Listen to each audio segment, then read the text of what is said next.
Talk 7 is David Meltzer from Arizona State University. And let's see if we see friction in this talk.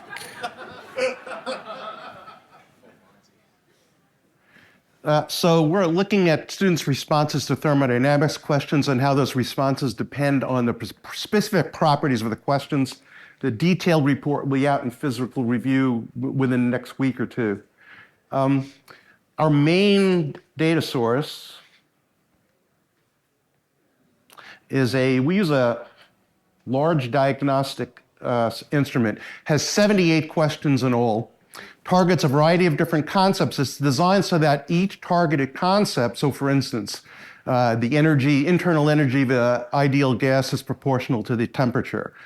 Each of those concepts is targeted by between 2 and 5 separate problems that have slight differences. Some of them, for instance, might have a diagram. The diagrams might differ from each other. They use different wording, but they all target the same concept. And this is administered after instruction in standard lecture courses. Our sample sizes for the introductory courses for both the calculus-based and algebra-based courses between 300 and 500 students in each sample. So with those sample sizes, if you see a difference in correct response rates between 10 or 15% or more, that's significant. Then that's telling you that something's going on. And we also carried out interviews with 17 students to try to get more insight into their thinking. So this is the beginning of that instrument. This is what students see right away. And there are a number of things that are given to them. For instance, the formula for the internal energy of an ideal gas equals 3/2 NKT, and PV equals NKT is given to them. What is with this thing? Maybe this works better. The definition of an adiabatic process is one which has no heat transfer. Certain processes are described as quasi-static. And the sign definition, so work done by the system is positive heat transfer, to the system is positive heat transfer. So I'm just going to focus on a few of the concepts we looked at here. For instance, internal energy of an ideal gas proportional to the temperature.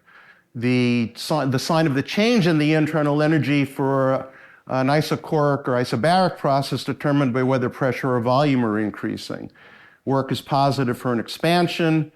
In a reversible isothermal process, the heat transfer is not zero, and the sign is determined by what the volume is doing. And so, for instance, this is and I'm not going to read these problems in detail. They're simple enough to describe. There's 2 processes here, process 1 and process 2. Process 1, the temperature, it goes from a temperature of 300 to 500 K. Process 2 from 800 to 500 K. And the questions are straightforward. What happens to the internal energy for process 1? Does it increase, decrease, or remain the same? And since the temperature increases, the internal energy increases. Correct response rate about 75 to 80%. 34, again, same question. What happens to the internal energy since the temperature is decreasing, goes from 800 to 500. The internal energy decreases, but the correct response rate is much lower. It's very much lower. So why is that? I mean, what's the difference? A lot more errors there. So we have some evidence from the interviews. We have limited evidence on this, but we make do with what we have. 3 of the 6 students who gave incorrect answers on that process 2 question said that work done is negative, so internal energy would increase, which would be true for an adiabatic process, but they just ignored heat transfer, so it's not right here. So they're distracted by work considerations. And we also saw that in the interview responses on process 1, but it didn't seem to affect them to the same degree. It seems that this dramatic horizontal leftward pointing arrow really drew their attention and set them on a wrong path of thinking about work in an unhelpful way. So here's another example. This problem has, again, process 1 and process 2. They both start at 300 K and they both end at 500 K. And it's the same question, well, a similar question. Compare the internal energy change in the 2 processes. Is it the same or is one of them greater? That's the question. And since the temperature changes are equal, the internal energy changes are equal.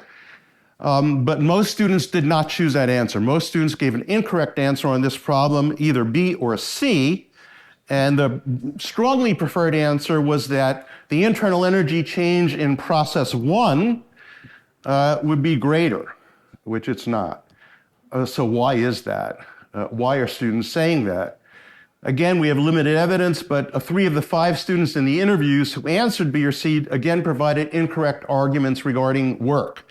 And so again, we see that the students were distracted by considerations of work, and they based these arguments on the shapes of the of the process arrows, the directions, the changes in the pressure, a variety of ways they just confuse themselves, basically. So let's look at another example. The sign of the change in the internal energy depends on the volume or pressure changes. So we have process 1 and process 2 here. One's constant volume, one is constant pressure. So the first question is about process 1. Does the internal energy increase, decrease, or remain the same? And the same question about process 2. The answer to both questions is that PV, the product of PV, increases. So in both cases, the internal energy increases, which they could just by using that formula that's on the first page of the instrument. So for process 1, correct response rate is about 70%, much lower correct response rate on process 2, dramatically lower. Why is that? Well, here we can be pretty confident because 7 of the 9 incorrect responses on process 2 in the interviews were explicitly justified by saying that the work done is positive, so the energy would decrease. In other words, completely ignoring the role of heat transfer. Once again, we see that the salience of that right pointing arrow drew their attention, focused their attention on work, and just completely oblivious to the role of heat transfer in that case. Work is positive for an expansion. Okay, these 2 problems do not have diagrams. An ideal gas is allowed to undergo an isothermal expansion. Is the work done by the gas positive, negative, or 0? It's an expansion, so the work done is positive. Correct response rate, not very high, 65, 55%. Focus on the work equals 0 responses, not too high here, but here's a very similar problem. This gas undergoes a reversible adiabatic expansion. Is the work done positive, negative, or 0? Again, same answer. It's an expansion, so it's positive. Significantly lower correct response rate and significantly higher number of work equals 0 responses. So that's not a sign error, that's a category error. And the only difference is this one says it's reversible adiabatic. And so there's more work equals 0 responses, and most of the incorrect answers on that number 3 problem in the interviews were justified by Q equals 0 arguments. In other words, the students were making some inference based on the appearance of that word, either reversible or adiabatic, presumably adiabatic in this case. So reversible isothermal process to heat transfer is not 0. It's well known from previous work that students associate the word isothermal with Q equals 0. So we know that's an issue. Again, no diagrams here. An ideal gas is allowed to undergo an isothermal expansion. Is there heat transfer to the gas, away from the gas, or no heat transfer? So to get the sign correct here, you have to go through a little bit of calculation involving the first law and find out that the net heat transfers to the gas. Correct response rate on these questions was very low.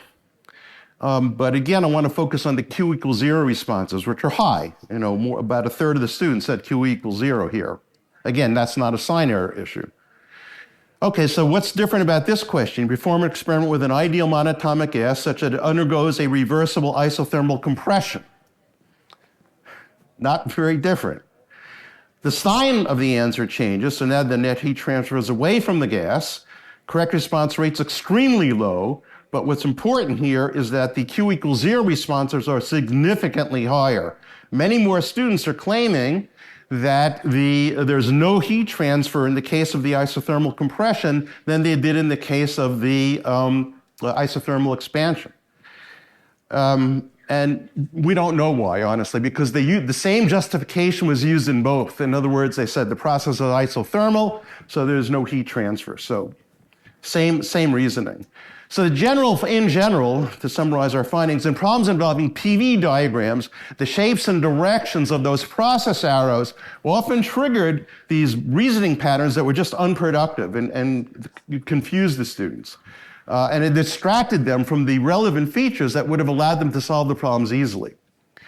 And it seems that certain terms, just by their very presence, can trigger these unproductive lines of reasoning. For instance, adiabatic and reversible. And in thermodynamics, the students are prone to focus on what's the most salient variable. In an adiabatic process, heat. In an isobaric process, work. And then they just ignore the other variables. So what's the implications? Well, okay, we know that slight changes in the problems can make big difference in the response rates. So in thermodynamics specifically, certain features of the diagrams and wording can divert the students. But what we see here, the difference here is that these intuitive responses, what they intuitively are led to go into this long discussion about work and a calculation involving work. They don't have an immediate answer to the problem. They have an immediate procedure that they are triggered to take. And so in that sense, it seems that the process one and process two of dual process series intermingle here because the intuitive response is to start to carry out a long chain of incorrect and unproductive reasoning. So it's a slight variation of what we've been hearing before during this session. Thank you. Okay, we got about a minute for questions, so please raise your hand.